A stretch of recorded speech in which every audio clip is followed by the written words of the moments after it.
iremos fazer na palavra de Deus hoje, nós iremos perceber o que o texto nos mostra com respeito ao resgate do verdadeiro Natal.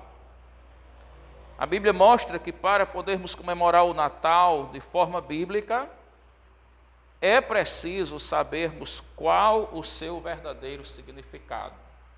E aí, diante disso, nós podemos fazer uma outra pergunta: por que nós podemos dizer isso? Por que podemos falar sobre o significado de um Natal bíblico? Primeiro ponto, vai passando, André. Pode ir. Pode ir. Pode ir, preste atenção na mensagem, viu? Então vejamos as respostas que nós podemos tirar a partir desse texto. Mateus, capítulo 2, versículos de 1 ao 12. Primeiro ponto da nossa mensagem. É a primeira afirmação que nós queremos fazer hoje, O Natal é uma oportunidade para um encontro pessoal com Cristo, a fim de prestarmos-lhe uma verdadeira adoração. Veja Mateus capítulo 2, versículos 1 e 2, a Bíblia diz: tendo Jesus nascido em Belém da Judéia, em dias do rei Herodes, eis que vieram uns magos do Oriente a Jerusalém e perguntavam: onde está o recém-nascido rei dos judeus? Porque vimos a sua estrela no Oriente e viemos para adorá-lo. Então vejam, nós dizemos que o Natal é uma oportunidade para um encontro pessoal com Cristo, a fim de prestarmos-lhes uma verdadeira adoração. Os magos vieram de longe, vieram do Oriente, e eles queriam ter um encontro pessoal com Jesus, pois eles perguntaram: onde está o recém-nascido rei dos judeus? Eles queriam ver Jesus, eles queriam tocar em Jesus,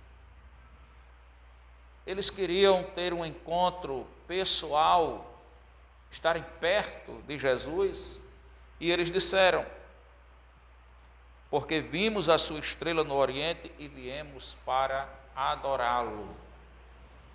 Então, meus irmãos, aqui está o primeiro ponto do resgate de um Natal bíblico.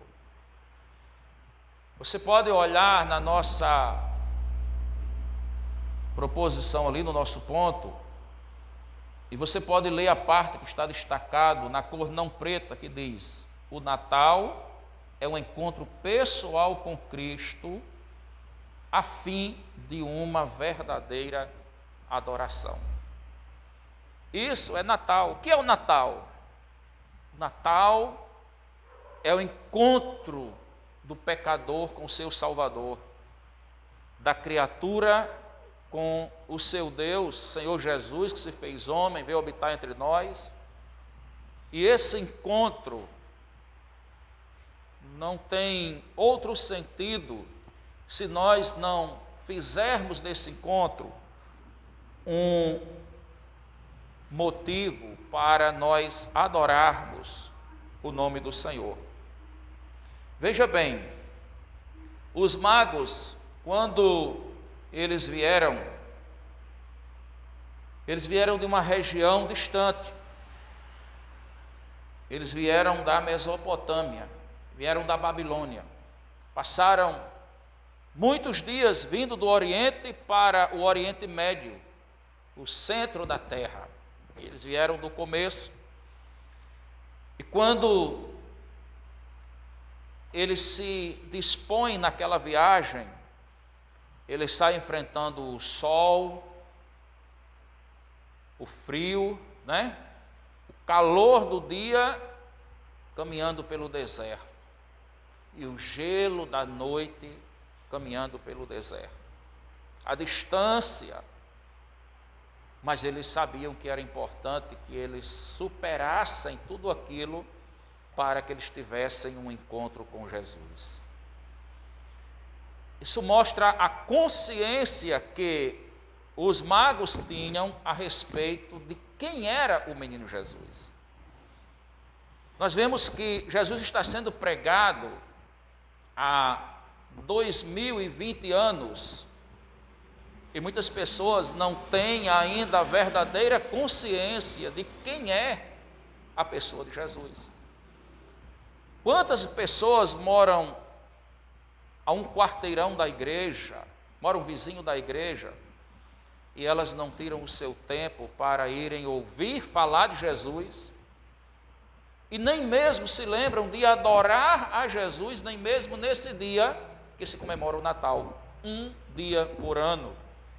Elas esquecem de agradecer a Deus pela companhia que Deus esteve do lado delas, das suas famílias, o ano todo, pela a paz, pela saúde, pela unidade da família, pela prosperidade do trabalho. As pessoas se esquecem de agradecer a Deus por aquilo que Deus lhes tem dado, lhes tem feito, e de muito mais ainda, agradecer a Deus por Ele nos dar em Jesus o presente da nossa salvação, o presente de Deus que vem para perdoar os nossos pecados e nos trazer comunhão com Deus.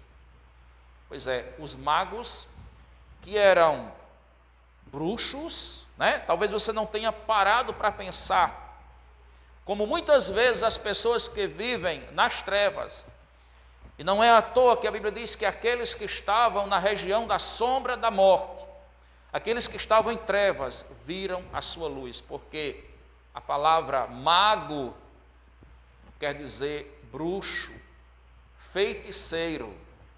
Aqueles homens eram homens que praticavam a religião da feitiçaria, da bruxaria, eram esotéricos, eram homens que estudavam as ciências ocultas, eram homens que tinham uma experiência com as forças do inferno, com o ocultismo, mas até eles foram capazes, e através do estudo da astrologia, eles eram astrólogos, eles eram também astrônomos, e ali, por meio das ciências ocultas e da ciência da astronomia, eles puderam identificar nos astros a estrela que dava um sinal do lugar onde estava Jesus.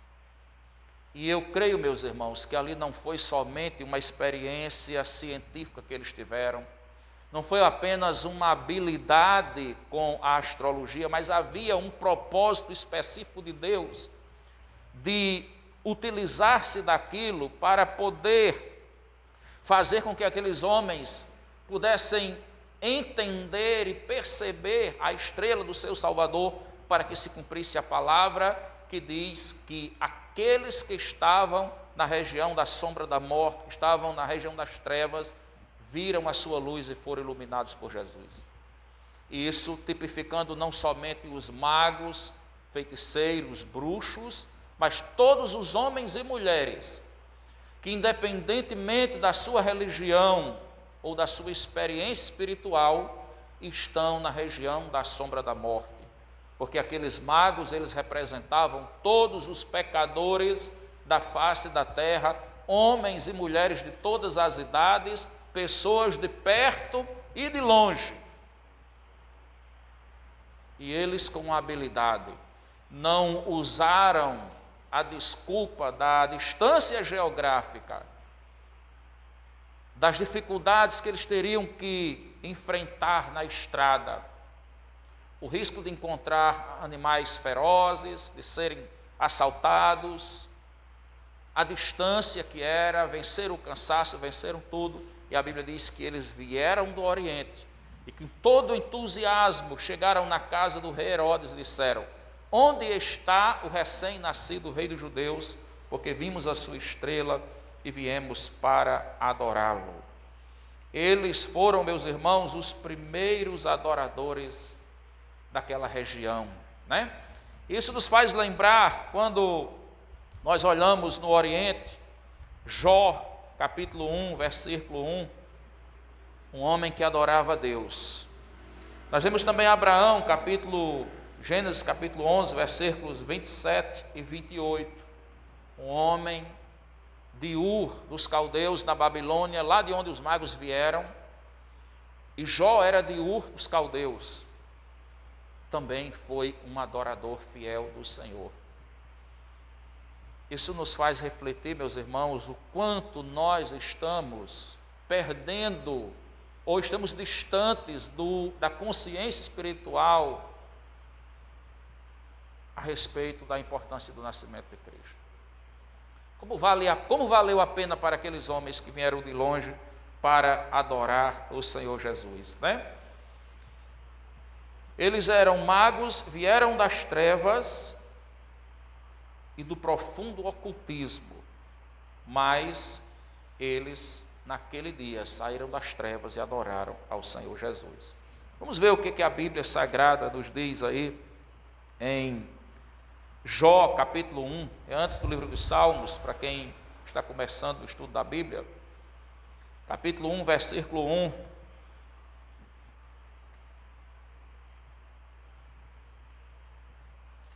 Olha o que a palavra do Senhor nos diz.